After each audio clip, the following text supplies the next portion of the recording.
that we are gathered here today on Treaty 4 territory, the ancestral land of the Cree, Anishinaabeg, Dakota, Nakota, and Lakota nations, and the home of the Métis people. My name is Melissa Shaw, and I'm the General Manager of Cultural and Aquatic Services for the City of Swift Current. Our washrooms are located just at the rear of the gift store on the right-hand side of the hallway. Before we begin, I would like to take this quick opportunity to thank our sponsors, the City of Swift Current, Sask Glottos, and Sask Culture for their continued support of the Swift Current Museum, and a big thank you to the Acropole for pizza today. There you go. Our talk today is with Lorne Scott on the topic of protecting the prairies. Lorne is born and raised in Saskatchewan and has a genuine concern for the environment and particularly caring for wildlife.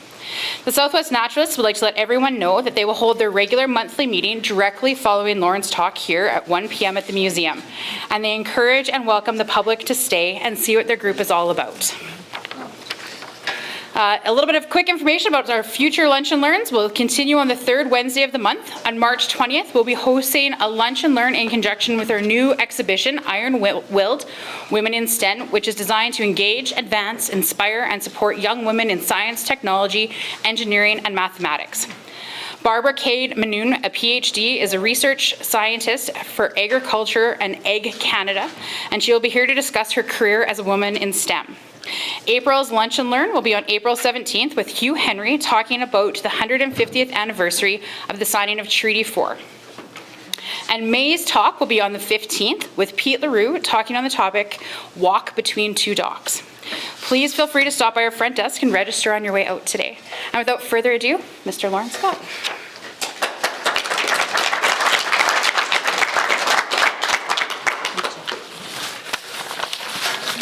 Thank you very much for the introduction. Can you hear me at the back there?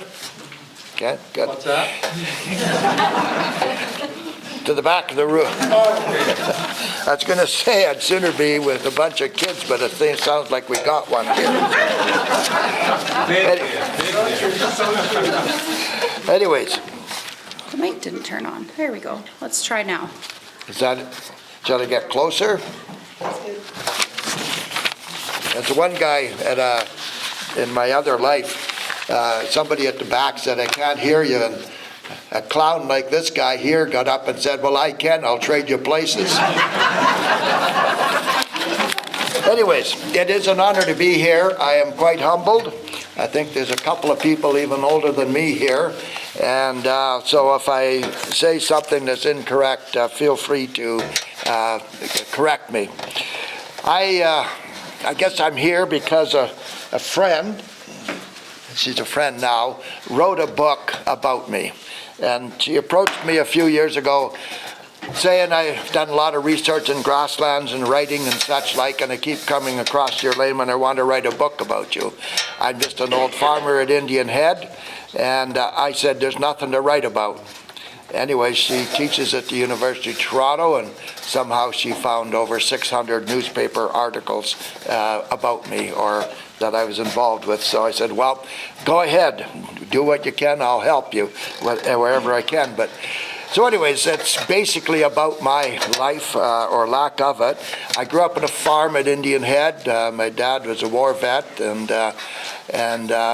some of you, probably nobody here, but in the early days, there was no power, no running water. Did anybody remember those days? Oh, okay. Anyways, but we did get power and water eventually, and other things, but the one-room country school, anybody attend them? Okay, even Jackie, wow, thought she was a lot older than that.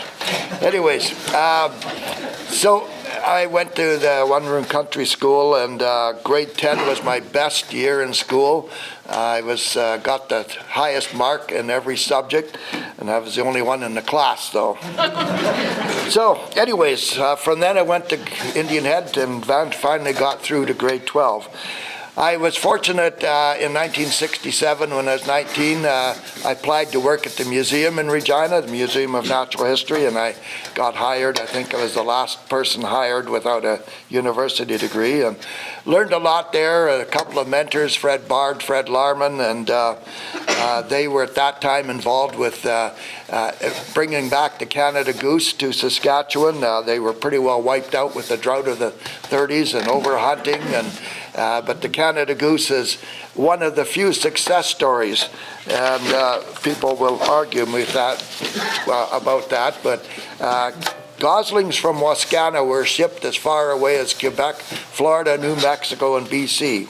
And the Canada goose has made a good comeback, and I disagree with the golfers, but anyways, we'll let that one go.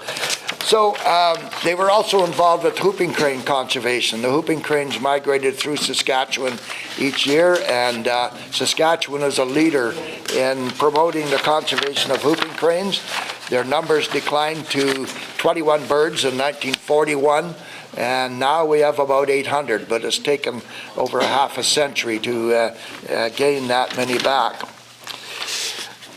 I also before I left the farm, began building bluebird nest boxes, and my first bluebird nest was in 1965, and it was still remember the thrill of finding the 6 blue eggs in the box when I opened it up, and kind of got carried away. I've built about 2,500 nest boxes since then, and I still in 1968, I obtained a federal bird banding permit.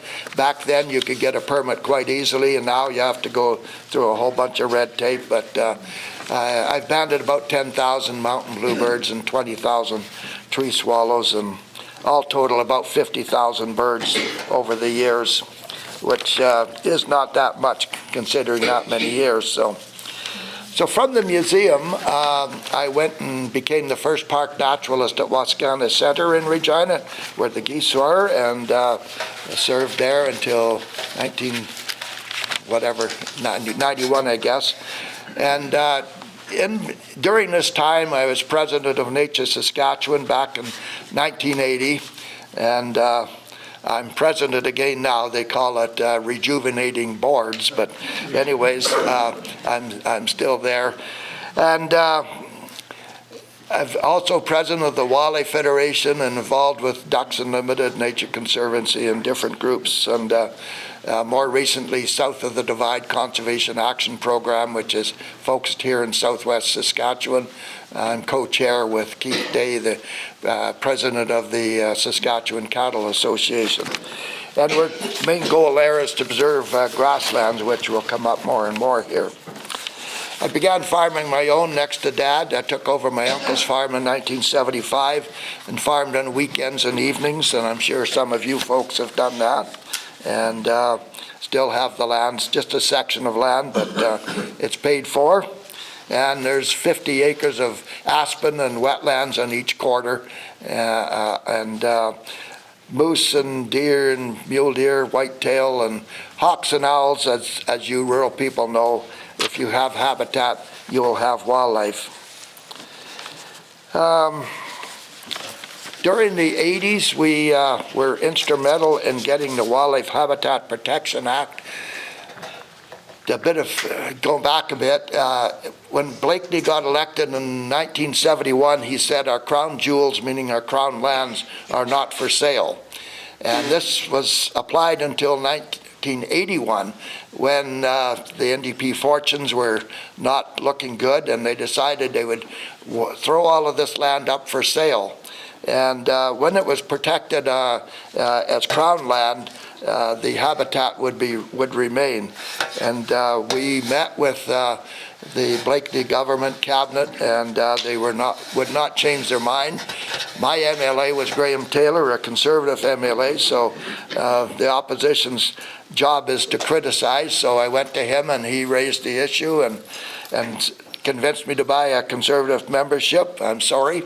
And anyways, and went to their convention and brought in a resolution saying that if the Conservatives get elected, they will not sell Crown land, and the resolution passed by 83%. So anyways, once Devine did take over government, and to their credit, the ministers worked with us, brought in the Wildlife Habitat Protection Act. There's about 7 million acres of Crown land in southern Saskatchewan, and we ended up by 1995 with 3.5 million acres, about half of it in the Wildlife Habitat Protection Act. It would not be sold, it cannot be broke, drained, or cultivated, but producers can keep using it as they had done for decades or a century even. And it's worked fairly well, although more recently a bunch of the land has been sold off, but we still have most of it. Over the years, of course, Grasslands National Park was first proposed in 1957. It became a reality in 2000. Damming of the Churchill River was on the agenda in the 70s. The public said no, and now looks like a nuclear is about the only option that we have, and a lot of people are opposed to that too. But unfortunately, wind and solar cannot meet our needs. The other thing, in the 80s, we really noticed the demise of wildlife. From 1976 to 81, close to 2 million acres of landscape was lost, private and public, mostly private. And that worked out to 44 acres an hour for 5 years, to 2 million acres. And we really began to see species like the sage grouse and the burrowing owl over there really decline. Although in the 80s there were still burrowing owls around, a colony at Crono where Prince Philip came to in 1987 to promote wildlife conservation, and in Moose Jaw was considered the burrowing owl capital of North America. They were nesting along the boulevards and golf courses, and over the years in the 80s I banded over 400 young burrowing owls. We put out nesting boxes, we artificial fed, we did everything we could to protect them, but they just quit coming back. And by early 2000s, they were gone from both sites. There are still a few nesting in Grasslands National Park, and here and there people do report them, but there are less than 400 burrowing owls in Canada each year now. A couple of other things in the 80s. The Rafferty-Alameda Dam morphed to the southeast of you here. The day Premier Devine announced the Rafferty-Alameda Dam, in Estevan, I became president of the Wildlife Federation in Lloydminster, and we basically wanted proper environmental review and assessment before these projects went ahead, and the government had not done due diligence and refused to meet with us or change anything. And I was on the board of the Canadian Wildlife Federation at the time, and we in Saskatchewan didn't have the resources to pursue this on the legal front, but the Canadian Wildlife Federation did. There was 3 court cases in the late 80s saying that a proper environmental assessment hadn't been done. Consultation with Manitoba and North Dakota was inefficient because the Souris River flowed in North Dakota and back up into Manitoba. And anyways, 3 court cases. We won all 3 court cases, but the government just refused to stop and abide by the ruling, and the dams are built, and a lot of valley habitat has been lost. Hundreds of thousands of acres of valley habitat is lost where the wildlife would go in the winter from both sides of the uplands. Anyways, it's done and over with. We won the court cases, but we lost. So after I'd pretty well messed everything up in private life, I thought, well, politics should be the next thing to tackle. And so after some urging, in 91 I ran for the New Democrats in Indian Head, which had never been CCF or NDP in didn't think I had much of a chance, but somehow I won, and now I really had a problem. So anyways, it was a great experience. I was elected in 91 and again in 95, and I served as environment minister from 95 to 99, and then you people will agree, we closed the Plains Hospital and the NDP were turfed out. Never listened to bureaucrats. We were on the front line. We were the messengers, and you know what happens to messengers. So, when I was environment minister, we did a few things. When I became environment minister, the first thing the deputy said was that we're going to be closing 6 or 8 provincial parks. And I said, what? And he repeated, and I said, well, I'm not going to be the minister to close parks. Well, the cabinet decided. Well, so anyways, I lobbied people that I had as people I got to know, Lorne Calvert, Janice McKinnon, and others, and explained to them, how do you close a park? The museum, you can board up the windows and lock the doors, and hopefully it would survive. But if you put a gate across the park, people are going to go in, there'll be vandalism, there'll be fires, liability. And so anyways, I was able to get a 6-month breather for the staff to come up with solutions, and we kept the parks open. We brought in a new Forest Resource Management Act.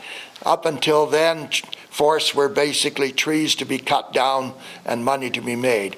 And we brought in the consideration of protected areas and other values of forests, obviously wildlife habitat. At that time, carbon sequestration was not an issue, but they're very important for that as well. Endangered Species Act, although Andrea is critical in the book, which is good because it's nobody's perfect. All we could get was endangered species legislation embedded in the Wildlife Act, and she said that we should have had an Endangered Species Act. But when we're in government, we consulted with people, the stock growers, SARM, and others, and there was no appetite. So there's no use pushing something if you know you're going to fail. So we got what we could. Conservation Easement Act, I looked at it as one of the best things that we did when I was there. Conservation easement is if you have some land and you want to protect the grass, the wetlands, whatever, you put an easement on it, you still own it, and when I buy that land from you, I have to abide by the conditions. It's to ensure that the natural landscape will be preserved in perpetuity. And I put an easement on my land. My kids were in favor of that.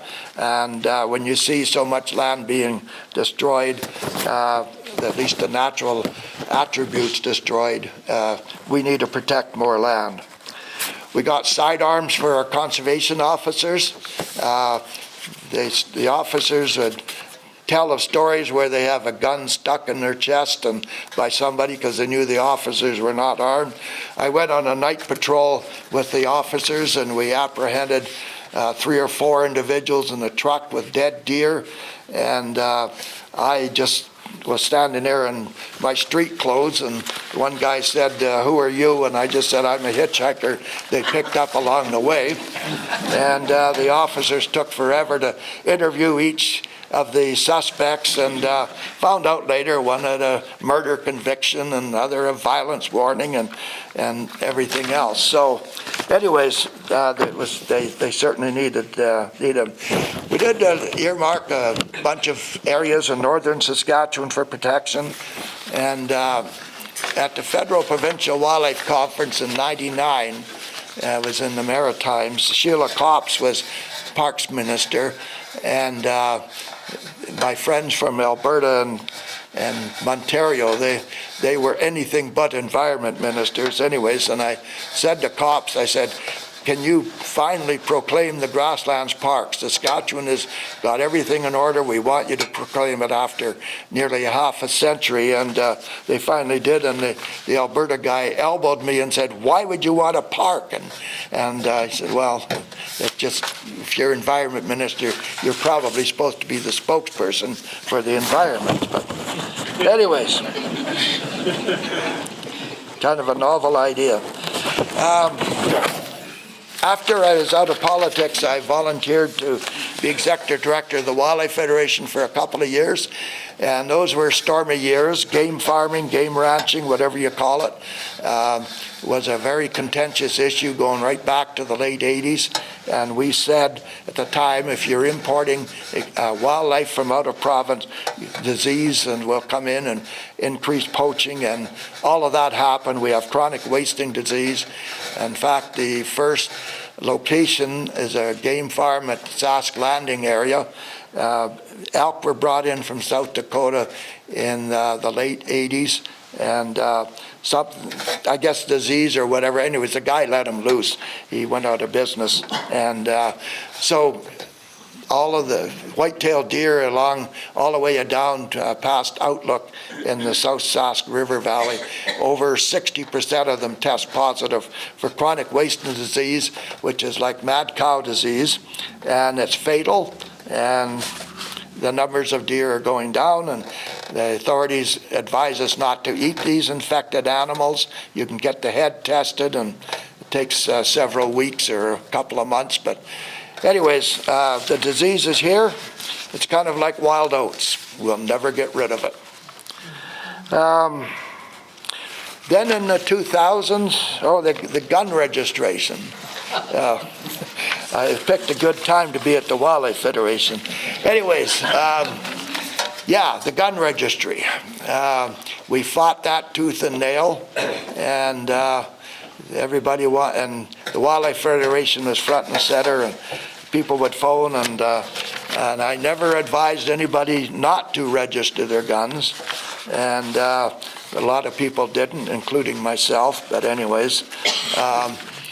And as governments change, chances are, and next year the registry will be scrapped again. But anyways, stupid decisions by politicians bring stupid results. And I mean, one government shouldn't have to undo what somebody else has done. But the same as Trudeau said, we're going to plant 2 billion trees.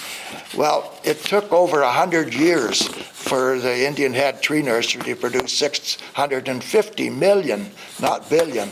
So they make these wild promises. Another one, good one, is by 2030 or 35, every vehicle will be electric. Well, he won't even be here to know whether it will. They just make that's why politicians are so frowned upon, and but I'm hoping to recruit some of you folks to run for politics before the end here.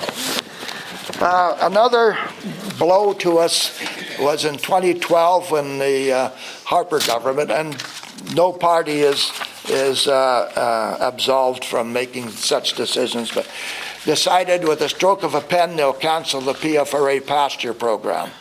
And no warning, no nothing, and we're just going to give the land back to the province.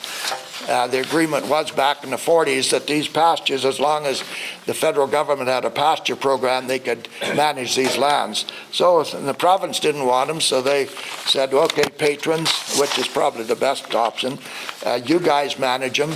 You've been doing quite well with your manager and the patrons themselves, because they know if you overgraze it one year, it won't be there for the next year.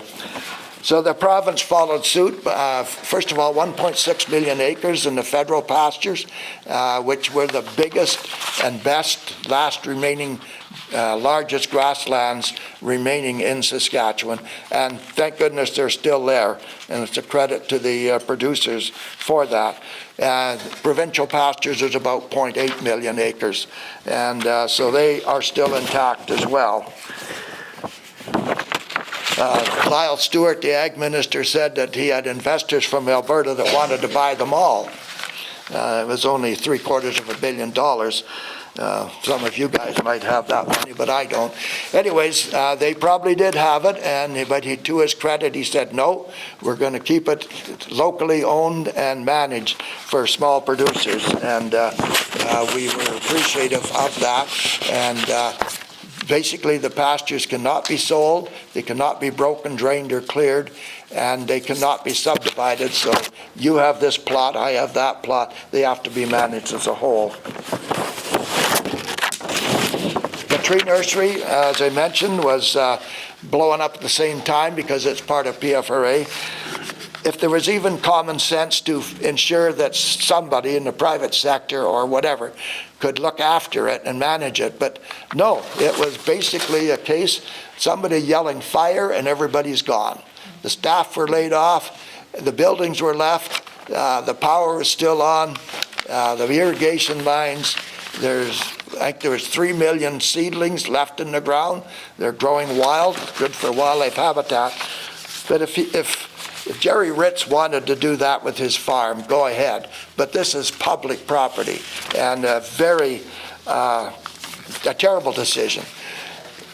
Nowadays, if you want to get trees for shelter belts, it's, I'm just about done here, will be something like $6, $7 a tree. And the tree nursery basically produced trees at $1 a piece. $3 million to run the operation and 3 million trees a year. So that brings us to today. We look at Saskatchewan. We think it's a big open area with room for everybody and everything. And south of the forest fringe, which is about 60 million acres, we've lost between 85 and 90% of our natural landscape. You take areas like Moose Jaw to Regina, there's nothing left, so we don't need to worry about preserving anything there. Out in the southwest is our best chance, and that's what we're concentrating on with Sodcap and others. Nowadays, we all realize, producers and otherwise, how important our natural landscape is. A new benefit of native grass and native landscape is carbon sequestration, which we still don't know a lot about. I'm co-chair of South of the Divide Conservation Action Program with Keith Dave, who's chair of the Cattle Association, and we're trying to measure. We've got so-called experts determining how much carbon native grass stores, tame grass, aspen, wetlands, and cultivated land. And hopefully in a couple of years, we will have a better answer to that. Because it appears that society is willing to pay landowners, producers, for carbon storage. So we are trying to get that information as quick as we can.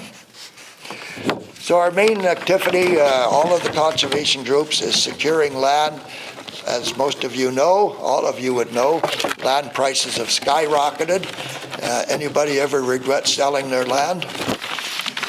Anyways, I don't know of anybody that regrets buying it, but lots.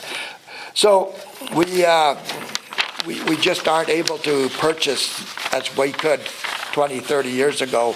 Conservation easements is an important tool, and some older folks like me that retiring, no kids to pass it on to, will actually donate their land to a conservation group because they want to see the natural area remain. So southern Saskatchewan is in the temperate grassland biome which circles the planet. There's the steppes of Asia, and there's Ukraine and northern U.S. and so on and so forth. And that biome, or that ecosystem, which is basically lush grasslands, is the most endangered, the most altered, and the least protected biome on the planet. Our grasslands are more at risk than the rainforest or the coral reefs. So we haven't done a great job. And I guess we are the last generation to have a chance to secure as much as we can. We have more species at risk than any other area. few years ago, a couple of years ago, World Wildlife Fund did a report. 50 years ago, there were 10 billion birds in North America. Now there's 7 billion. And so that's a decline of 30% or whatever. But on the grasslands, the average decline of grassland birds is 53%. And some, like the burrowing owl, the sage grouse, the long spurs, and the pipits, 80 to 90% decline in numbers. So we have the moral question. Our kids, grandkids, will never see a burrowing owl, for an example, or a sage grouse. And does it really matter? I mean, passenger pigeon, the last one died in a Cincinnati zoo in 1914, and their flocks used to darken the sky. And we're doing quite okay without the passenger pigeon. But where is the cutoff? Most of our medicines come from native plants. And birds, we don't know the true value of birds when it comes to eating insects or whatever. We figure we can spray everything and kill everything. But so I guess the world will go on without burrowing owls and sage grouse, and our grandkids will think that's the new norm. And we think we need to preserve them for future generations, and in an ideal world we would. And so I'm troubled and don't have the answer to that. Well, how much is a burrowing owl worth? Well, how much is a chickadee worth at your bird feeder on a cold winter day outside your window? We appreciate things, and I like to think that we all living creatures, have a right to be here.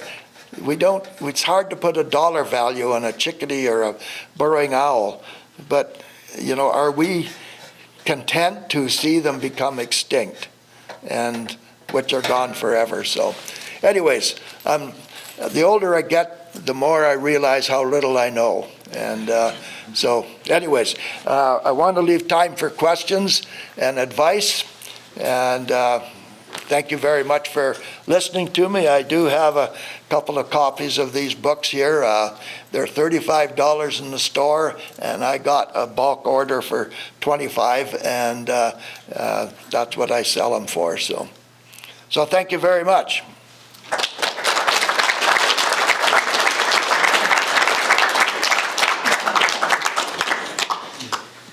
If everybody's not totally depressed, any questions? Ma'am at the back.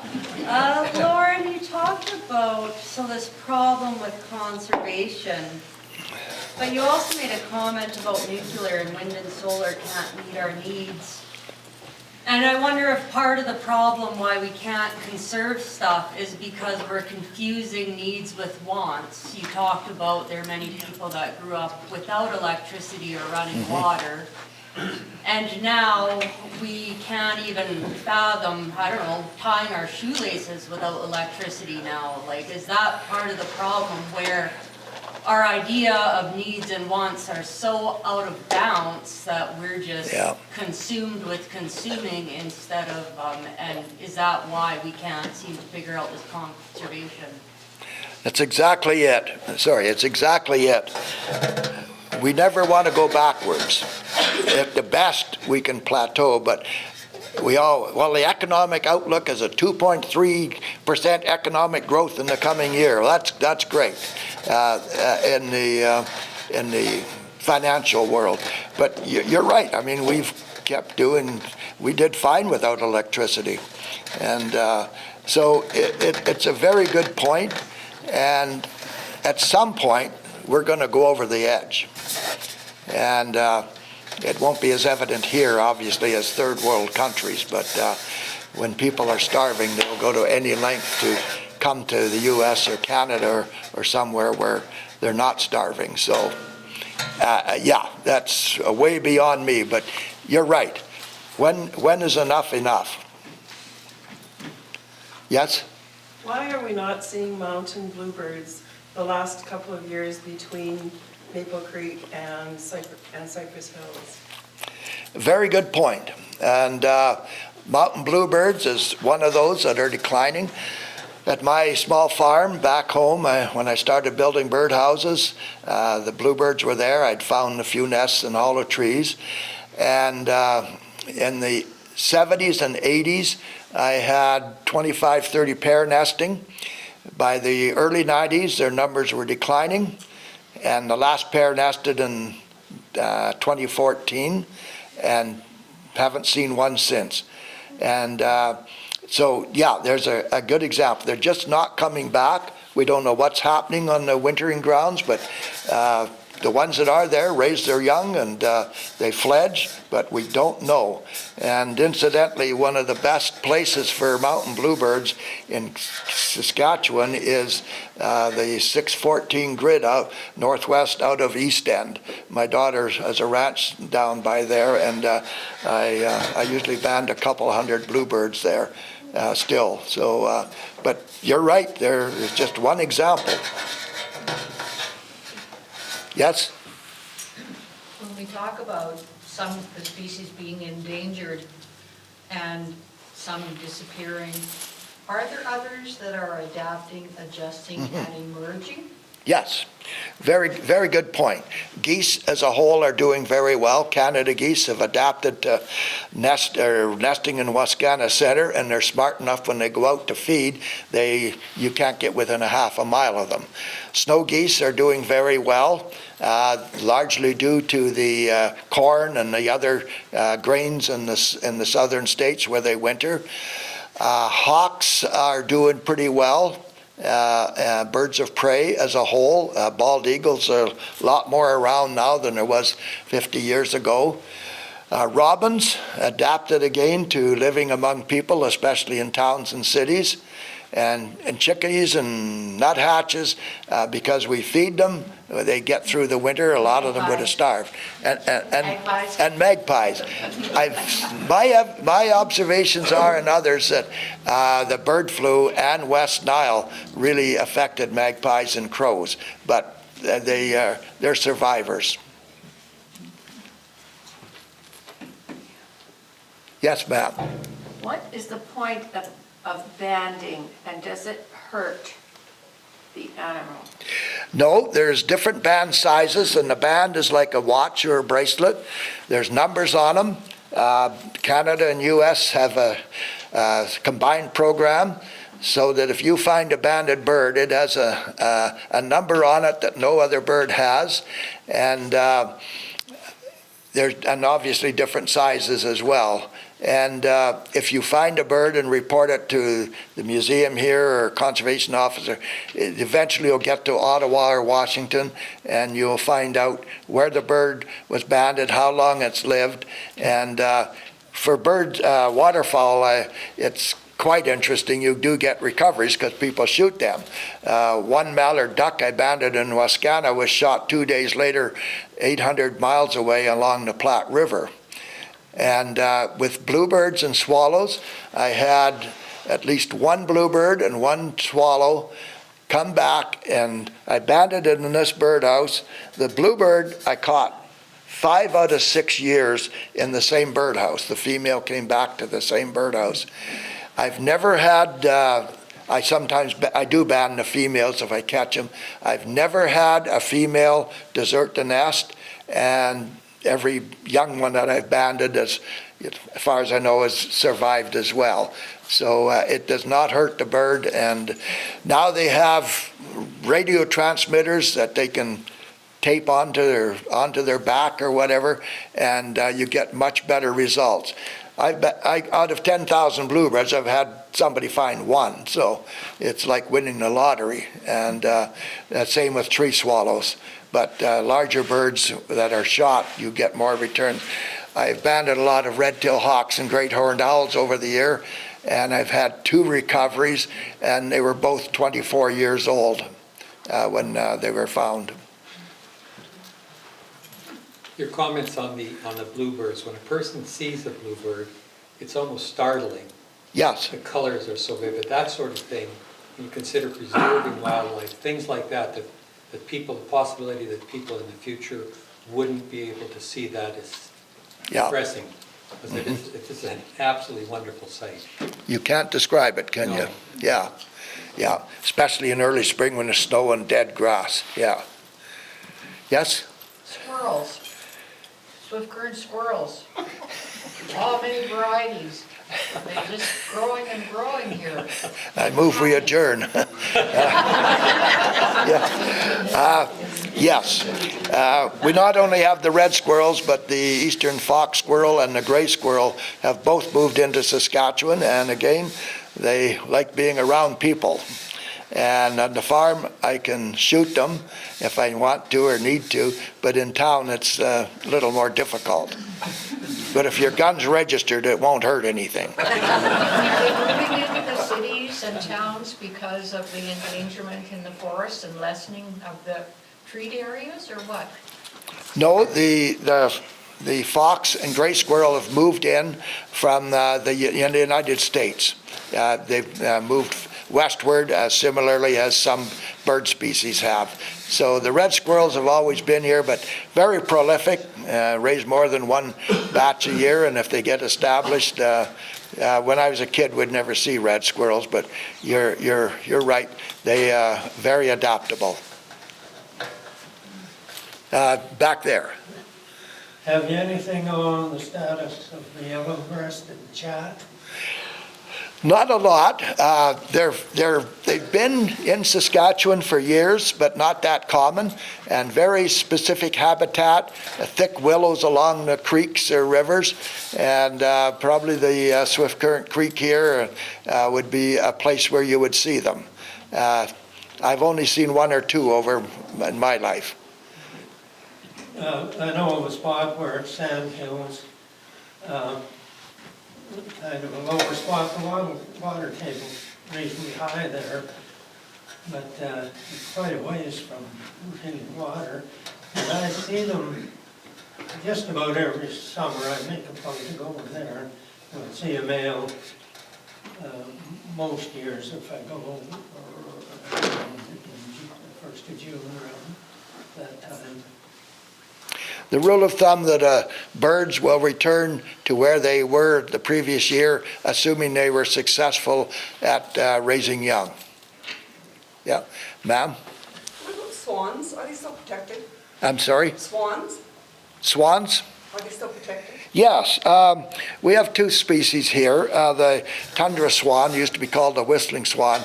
They migrate to the Arctic to nest, and back in the 50s, about the only pair in Saskatchewan nested in the Cypress Hills. And they've gradually increased. They were endangered, of course, and similarly in the States, but they have made a remarkable comeback in the last 3 or 4 decades. There's actually some nesting at the Strawberry Lakes at Indian Head, Greenwater Park, Madge Lake. Yeah, they've made a great comeback. The swans were basically eliminated due to hunting for food and their feathers for quills for pens and whatnot. But so there's another example that the bird that has adapted with some protection. So you said there's 2 types? Pardon me? You said there was 2 types of swans? 2, yes. The whistling swans, they look alike. The trumpeter's a little larger, but the whistler goes further north to the Arctic to nest. Yeah, and the trumpeter nests in the interior here. Yes, sir, at the back. Do you think climate change is going to be good or bad for Saskatchewan, and do you think man is causing it?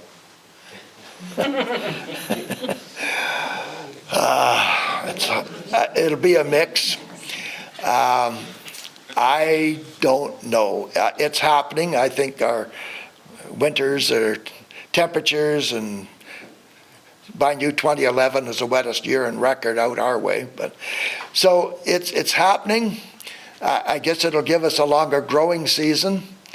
I think that wildlife is diverse enough that they will survive, and that's my biggest concern. I'm not worried about me, but I don't have an answer on that. And the idea that we need to park our cars, turn out the lights, turn off the heat, no, it's not realistic. And I think eventually it may be it'll be down the road, but the idea that we'll all be in electric cars in 20 or 10 or 15 years isn't going to happen either. And so, yeah, I don't lose sleep over it. What happens, happens, and hopefully we can adjust, and we're pretty resilient. We're like coyotes. There was an article, I don't remember where it was that I read, studying the different areas, Canada for sure, North America, maybe all around the world. And this article said that with global warming and the change in everything, this region, this part of the province in general, looked like it's going to be one of the best places to be when all hell breaks loose. Yeah, we'll probably avoid sea level rise. Well, I'm not too sure about that either. Yeah, there's all kinds of predictions and stuff, but yeah, and certainly sea level rise and glaciers melting, and I don't think that multi-billion-dollar irrigation project on the South Saskatchewan is going to be that attractive if it can't fill the reservoirs to the west. So, sorry, there was a couple of questions here. What about light pollution on the effect of birds and wildlife? Yeah, in cities, there's some evidence of it. I think, yeah. And obviously for insects as well as birds. Yeah. There's some evidence of it. I don't think it's a game changer, but the birds seem to. I have a purple martin house up, and my yard light shines towards the one side, but the birds use that just like the other side. So probably down the road we'll learn more about that. I think there was another question over here. Or anywhere, yes. You've been involved in conservation efforts for many years. Are you still optimistic? Well, we don't measure our success by gains. We measure it by reducing our losses. And I guess I've said it's better to protect a little than lose it all. So if I gave up on it, and other people like me, what's the use of living? It's been our life, our mission. So sadly, a few years ago, a lady that worked at Canadian Wildlife Service all her life, and she summed it up. She said, everything seems to be worse off. I've wasted my life. And I tried to assure her that no, she didn't, because it could have been worse than it is. So yeah, we can't give up. Every acre we can secure somehow or other, it's a gain, or it's reducing the losses. Yes? You know, on that last comment you just made about protecting the little better than losing it all, and earlier you talked about being pressured by stakeholders like SARM and the Cattlemen's Association, and I just wonder if that thought of just protecting a little and justifying losing the rest is actually putting us at risk of losing it all, because it is a complex ecosystem and everything is designed the way it is for a reason, and maybe, you know, stupid decisions lead to stupid results, and maybe we're making these stupid decisions where money has become more important than life and community and just existing. Very good point. And you can't get a straight answer. I've met with agriculture government people and agriculture group leaders, and out of frustration I said, okay, we've lost 85, 90%, how much more can we lose? You know, say that if we keep 2%, is that it? Or 5%? And they wouldn't answer. And then pressing individuals further on drainage, the guy said, every acre should be drained. We need to feed the world. And I said to him, you're probably not draining your land to feed the world. You're probably doing it to make more money. And anyways, yeah, that mentality. And we've got to collectively get beyond that. But we're not no ways near that yet. You know, talking about loss of wildlife, et cetera, I don't know, we seem to be pretty blessed here. We have, Gwen and I have an acreage south of town, 45 acres ceded to hay. And we've even had foxes right in the yard. We have foxes all the time, coyotes, deer, gray, partridge, hawks, Yeah. et cetera. It's bountiful. Yes, wildlife is very resilient, and they do take to smaller areas. We usually talked to this one guy. I was trying to get him to put an easement on his land, and we got lots of wildlife. I saw a moose when I was combining. Well, I said, well, what about the vesper and chipping and clay-colored sparrows? Well, they don't matter. And so hopefully those smaller species that we don't see so readily are there as well. There was another question somewhere. Anyways, hopefully, yes, ma'am. Say if you have a small little parcel of land, like a big yard, for instance, Yeah, and you have a hedge and a few trees that are kind of dying and stuff, should you be kind of clearing that out or just leaving it? just leave it. Yeah, there's a lot of species like bluebirds, nest in hollow trees and dead trees, and it provides nutrients for the new trees growing up. So yeah, just leave. It may not look that tidy. Obviously, if the tree's ready to fall in your house, remove it. But if it's further away, just let nature take its course.